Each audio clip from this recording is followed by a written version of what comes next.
السلام علیکم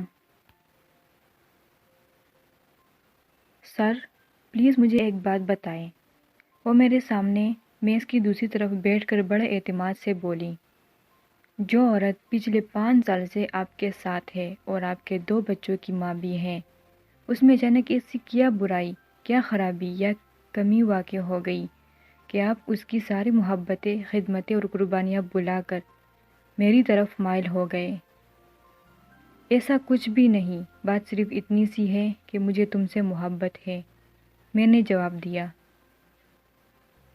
اور آپ نے اس محبت کو ملکیت سمجھ لیا، مجھے بتائے بغیر، مجھ سے پوچھے بغیر۔ اس نے سوالیہ انداز میں پوچھا۔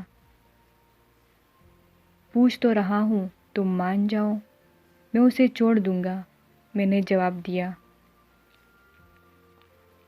یعنی آپ کی خوشی کی خاطر اپنے جیسی عورت کا گھر تباہ کر دوں، جو بالکل بے قصور ہے، یہ جانتی بھی نہیں کہ آپ اس کے بارے میں کیا سوچتے ہیں؟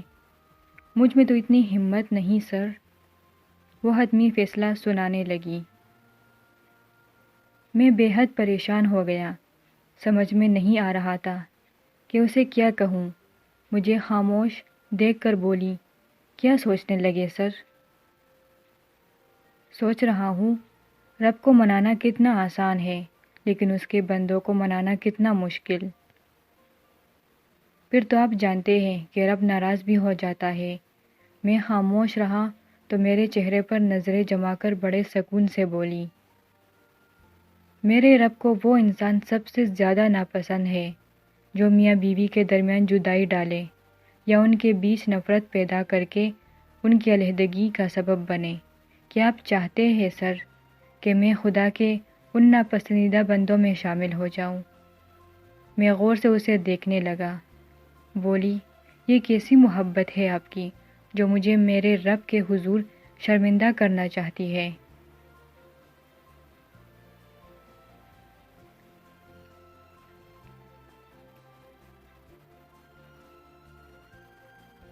میرے پاس اس کی کسی بات کا معقول جواب نہیں تھا، میں بس اسے حاصل کرنا چاہتا تھا، لیکن وہ کسی صورت راضی نہ تھی۔ کچھ عرصہ اسی کشمکش میں گزرا، پھر لاسٹ سیمسٹر ہوئی اور وہ چلی گئی۔ جانے سے پہلے میرے پاس آئی اور بولی، سوری سر، میں نے آپ کا دل دکھایا۔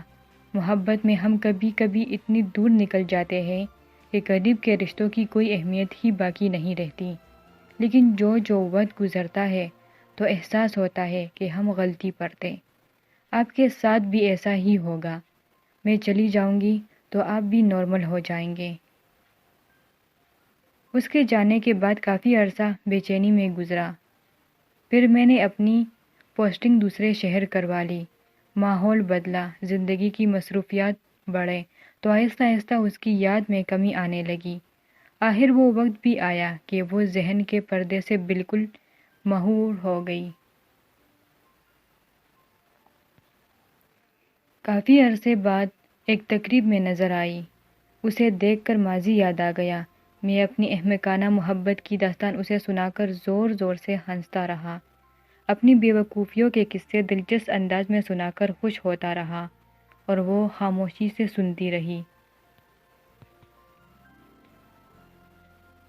پھر پوچھا، سناؤ، گھر بار کیسا ہے؟ تو زور سے ہنس کر بولی، گھر بار کیسا سر، اکیلی بڑے مزے میں ہوں۔ مطلب؟ میں حیران ہوا، شادی نہیں کی تم نے؟ میں نے سرسری انداز میں پوچھا، تو پیکی سی مسکراہٹ لیے بولی، کیا کرتی سر، آپ کے بعد کوئی اور اچھا ہی نہیں لگا۔ چائے کا کپ میرے ہاتھ میں لرزنے لگا، احساس ندامت نے قوت گویائی چھین لی، ماضی آہستہ آہستہ زخم کریدنے لگا، جیسے بولے ہوئے مجھے زمانہ گزر گیا۔ وہ آج بھی میری یاد کے ساتھ رہ رہی تھی۔ الفاظ حلق میں اٹکنے لگے، خود کو سنبھال کر بڑی مشکل سے کہہ پایا، مگر تم نے تو کبھی؟ میری بات کاٹ کر بڑے کرب سے بولی، جنہیں اللہ کی رضا کی خاطر چھوڑتے ہیں انہیں جذبوں کا احساس نہیں دلایا جاتا، بس لاتعلقی کا گمان ہی کافی ہوتا ہے۔ چائے چھلک کر میرے کپڑے داغدار کر گئی۔ مزید ویڈیوز دیکھنے کے لیے ہمارا چینل سبسکرائب کریں۔